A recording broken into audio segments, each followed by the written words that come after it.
Kingdom Rush Alliances is a strategic tower defense game that challenges you to defend your lands against various invaders. The game gives you access to different types of towers designed for specific purposes.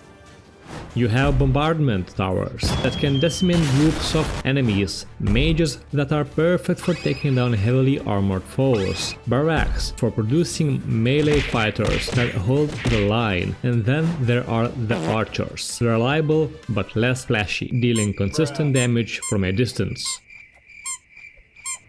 But what if you removed most of the powerful towers and tried to conquer the game using only archers? Can you still prevail? Before diving into this challenge, if you are enjoying the video, a subscription to the channel would be highly appreciated. Thank you. I kicked off this challenge by starting a fresh save file and selecting the veteran difficulty. In the first level, you start with the basic towers that can't be upgraded immediately, so I had to rely on spamming archers and hoping they would hold the line until I unlocked reinforcements and heroes. With the acquired help, this level was easily finished. In Kingdom Rush games, the core strategy involves creating a kill zone where enemies are stalled by ground units and bombarded by ranged and area damage towers. Reinforcements play a key role in replicating this tactic, holding enemies in place long enough for your archers to take them out. But will they be enough? With the help of the second hero and his special ability to summon a Dark Knight, the second level went very smoothly. Same happened with the third level. I was actually surprised how easy it is to hold the line with only summons and heroes. After beating the third level, I unlocked max level towers, which meant that now there will be more strategy involved, because max level towers have skills you can unlock and upgrade, and on top of that I got a new hero which deals magic damage, the only source of magic damage for now. To be honest, I don't like the new approach Kingdom Rush games took on upgrades. That's why I am not going to talk about them much. I just mainly focused on upgrading my troops. Level 4 went, as it always does, very easy. The only problem is these new paths that open, but when you know about them, you can easily overcome that.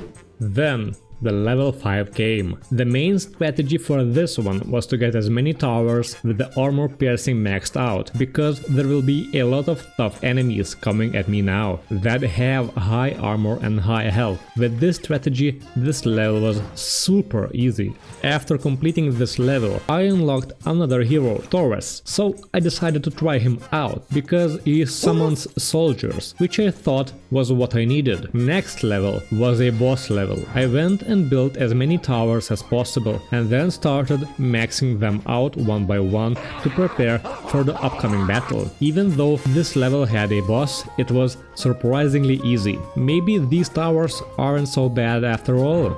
After a short story, I got my rewards, spent my points and went to the next challenge, level 7. I don't know if I'm some war genius strategist or what, but this level went smooth as butter again, even with the new enemies introduced, so there is nothing much to say. Level 8 was a different story. I was introduced to Glare Brood Spiders. Due to their fast speed and massive numbers, I lost 3 hearts, which led me to only getting 2 stars on this level, and for some unknown reason I decided to use a different hero for this one. Maybe that's why I lost some hearts. Silly me decided to change my heroes again, even though the old ones were working fine. Level 9 introduced me to a new, very annoying mechanic. This ritual looking thing on the ground that shines sometimes upgrades nightmares to bound nightmares when they step on it, which improves them a lot and gives me a lot of trouble. Due to my lack of barracks, I couldn't stop nightmares from reaching that place. During this level, a sudden enlightenment happened to me. I came to a conclusion that I need to go back to default heroes, so I restarted the level. Even though I was overrun by nightmares, I managed to survive with 3 hearts left. After spending my upgrade points, it was time to tackle the next challenge, level 10.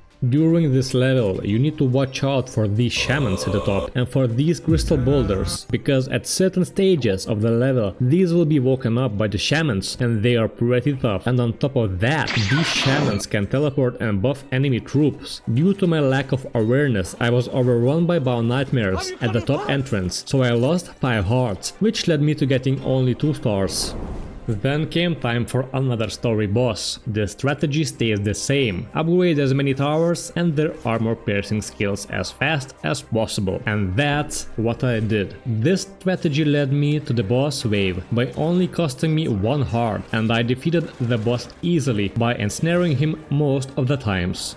After killing the boss, I unlocked a completely new area, which meant there will be new enemies. In this area, enemies are less tanky. That's why I started focusing more on quantity rather than quality of towers. I started level 12 by spreading my towers and upgrading them to at least 2nd level. My goal was occupy all spots and upgrade all towers to level 3 and only then start to max out each one. This area introduced very annoying enemies, Glarelings. They are fast, come in massive numbers and give you no gold upon dying. And on top of that, the other enemy type, Mindless Husks. They spawn Glarelings when they die. And to make things worse, a new thing got introduced, Glare of the Overseer. It massively buffs enemies when it is active, but me, being a genius tactician, looked at it with a smirk, because I knew this was nothing for my big brain capabilities. 3 stars were achieved without sweat. Stop the cap.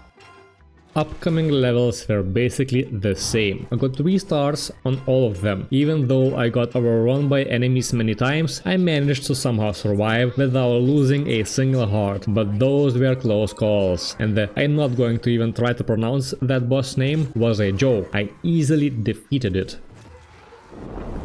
Then came time for the final challenge, the Hunger's Peak. The final level. This level has an interesting mechanic. Occasionally your towers will get swapped out. That means some places can be left without a defense. Knowing that, I built a tower in every spot and upgraded only the ones that can reach the boss. Because you have to be constantly hitting it during this level. And if you take too long to kill it, the boss will start destroying your towers. There were some moments that I almost lost the game, but thanks to my high intelligence, I managed to overcome these challenges and finished the level with 10 hearts remaining. This challenge was a lot of fun and I am looking forward for other ones. Please tell me what challenges you want to see next, and thank you for watching till the end.